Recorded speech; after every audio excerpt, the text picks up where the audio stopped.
In this video, we are going to pour the limelight upon the League of Nations.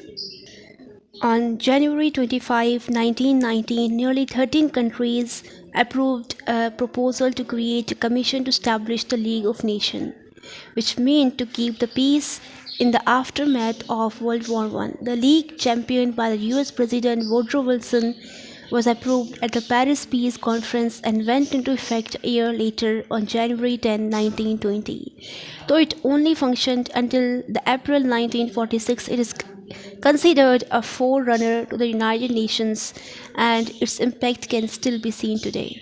Digging into deep, we know that the League of Nations is the first international organization, or we can say it is the first intergovernmental organization. It was headquartered in the Geneva, in the city, which is a city in the Switzerland.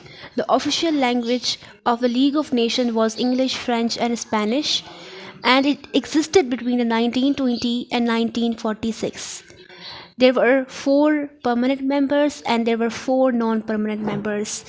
Permanent members include Great Britain, France, Japan, and Italy, while the non-permanent members were used to be changed by the permanent members. And it comprised 58 member states. If we talk about the goals of this organization, so there are multiple goals of the organization. As we know that between the 1914 and 1918 there was the World War I. So in that, the world saw a lot of casualties. Approximately 10 million soldiers died and millions of civilians died over there.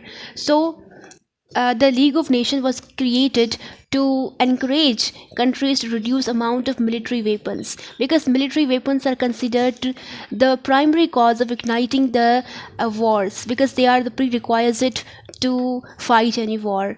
And the League of Nations was came into being. The another reason was that economic sanctions to any country resorting to war.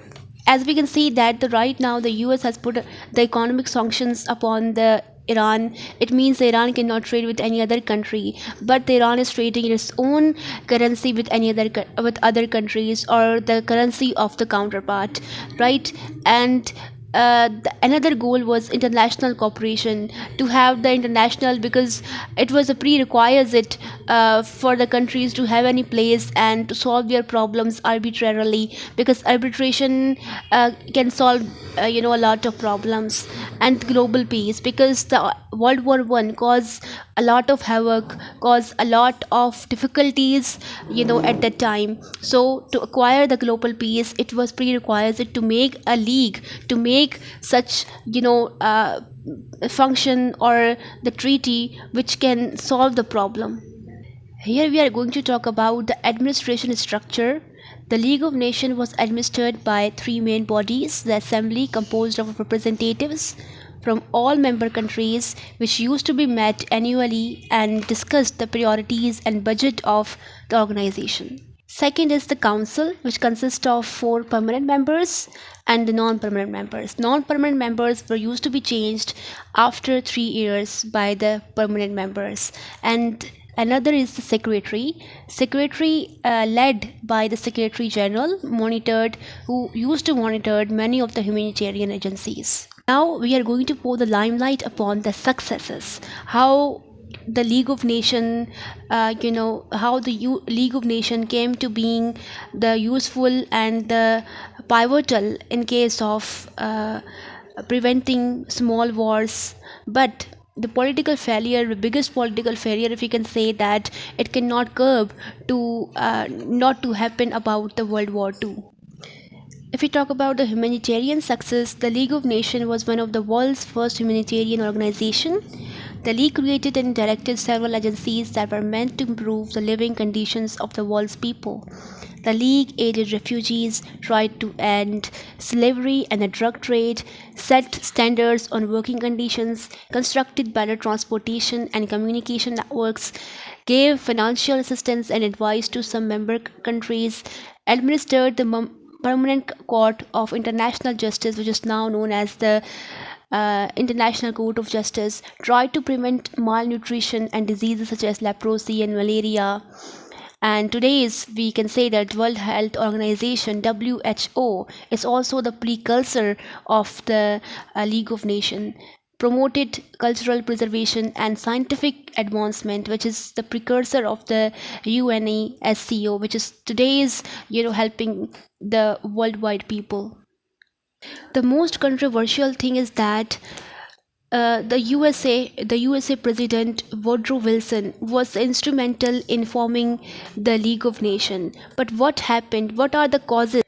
Yes, so what are the causes that lead USA to not join the League of Nations? So there are mainly three reasons discussed.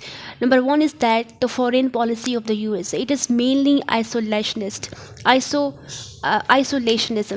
right? So the USA does not want to have any war.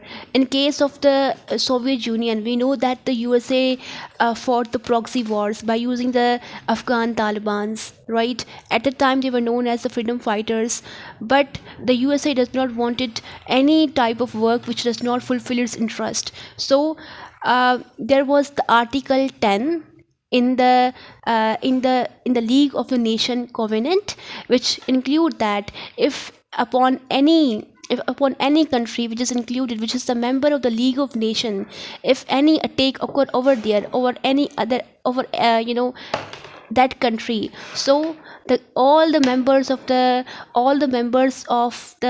League of Nation are going to involve in that war, right? For example, there are countries, for example, taking the example, for instance, there are five countries including the League of Nations, right? A, B, C, D, and F country is going to attack on the E. So in the League of Nations, right, five are A, B, C, D, E are members of the League of Nations, so they are going to consider that the attack on E is the attack on other four as well. So they are going to fight against the F. They all are going to fight F. So the United States, the Senate of the United States, the Congress of the United States does not accept this, and they rejected that, and therefore it is the cause that the US did not join the League of Nations. Other is considered the public opinion of, because the US was the powerful country at the time as well, and the public opinion mattered a lot over there. So this is all about the League of Nations. But after the League of Nations, the UN was formed in 1946, and still the UN is running and is helping the world, all the people around the world. Thank you for watching this. Hope you understand.